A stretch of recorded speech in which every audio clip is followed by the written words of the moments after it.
कि उनकी बदकिस्मती है कि उनके यहाँ पे एक ऐसी औरत है जिसको बात करने की भी तमीज़ नहीं है, तहजीब नहीं है। इतने अभिमन्यु के टंगवा दिए, तेने धनखड़ के टंगवा दिया, तेने और किस किस के टंगवाने हैं तेरी पार्टी में, वो बता दे। डांडा जैसा व्यक्ति उसके साथ खड़ा और वो हमारी जाति विशेष के ऊपर टिप्पणी करी और वो दांत फाड़ रहा है। इससे ज़्यादा बड़ी शर्म की बात। हम आपके खिलाफ इतने मुकदमे हैं, इतनी इंक्वायरियाँ पेंडिंग है, इतनी इंक्वायरी हम करा सकते हैं जिससे आपको जेल जाना पड़ेगा। ये तो वोट बेचने वाले लोग हैं बेचारे, काटने वाले भी नहीं है। हम तो इनकी रांद काटने वाले हैं। हम विधानसभा चुनाव से पहले अनिल विज रोज कहते थे कि हुड्डा साहब के लिए जेल तैयार हो रही है, कमरा तैयार हो रहा है। अब नहीं बोलते वो। जिस मकसद से ये बात कहते थे उनका मकसद पूरा हो गया। हुड्डा से वो केवल अपनी मदद कराना चाहते थे, इसलिए रोज उनको डराते थे और ये कहते थे भी आपके खिलाफ इतने मुकदमे हैं, इतनी इंक्वायरियाँ पेंडिंग है, इतनी इंक्वायरी हम करा सकते हैं जिससे आपको जेल जाना पड़ेगा। उनके खिलाफ ईडी का पर्चा दर्ज हुआ चुनाव से पहले और उसी ईडी के पर्चे दर्ज करके हुड्डा के ऊपर प्रेशर बनाया और हुड्डा ने जेल के डर से बीजेपी से समझौता किया। उसके बाद हमें तो ये कहता था कि हम वोट काटू है, ये तो वोट बेच के आया है।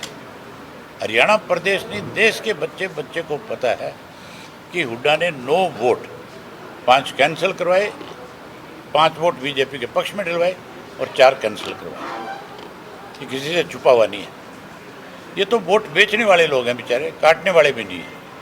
हम तो इनकी रांद काटने वाले हैं और हम काटेंगे जरूर। अबे जी, बीजेपी प्रदेश अध्यक्ष ने विशेष वर्ग की बात करी है, खूंटी पे कुर्ता पजामे में टंगे होने की बात करी है, क्या कहेंगे?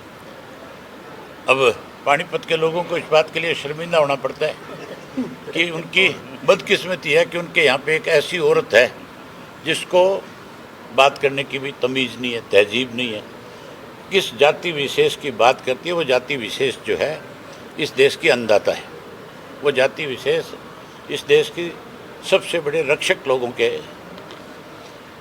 नाम आता है। इस जाति विशेष के लोग इस देश को सबसे ज़्यादा मेडल देने का काम करते हैं। हम इस देश का सम्मान बढ़ाते हैं। हमें छेड़ो मत, ज़्यादा छेड़खानी करोगे तो फिर बहुत तंग होना पड़ेगा।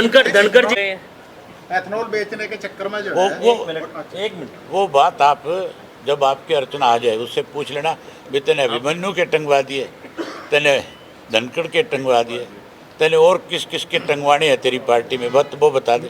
हैरानी की और शर्म की बात है कि डांडा जैसा व्यक्ति उसके साथ खड़ा और वो हमारी जाति विशेष के ऊपर टिप्पणी करे और वो दांत फाड़ रहा है। इससे ज़्यादा बड़ी शर्म की बात हमारी कौम के लिए इससे बड़ा और शर्मिंदा नहीं कर सकते। तो ये भी कह दिया कि मैं जाट की लड़की हूँ, जाट की बेटी हूँ, ये भी बोल। आप किस जाति में पैदा हुए? पंजाबी हूँ। आप पंजाबी हो। आप पंजाबी कहते हुए संकोच तो नहीं? बिल्कुल कहूँगा। तो वो अगर जाट के घर पैदा हुई है तो उसको जाट कहना चाहिए, अपने आप को लिखना चाहिए। एक सवाल मेरे से कोई पूछ ले एथनॉल कि आपकी क्या जाति है, अरे ठहर जा मेरा भाई, क्या जाति है आपकी, तो मैं सीधा बता दूंगा कि मेरी जाति जाट है, मैं जाट के घर में पैदा हूँ। मुझे गर्व है कि मैं जाट के घर पैदा हूँ, लेकिन मैं जाट के घर में पैदा होकर 36 जात के लोगों को हर वक्त मेरी एक ये समझो कि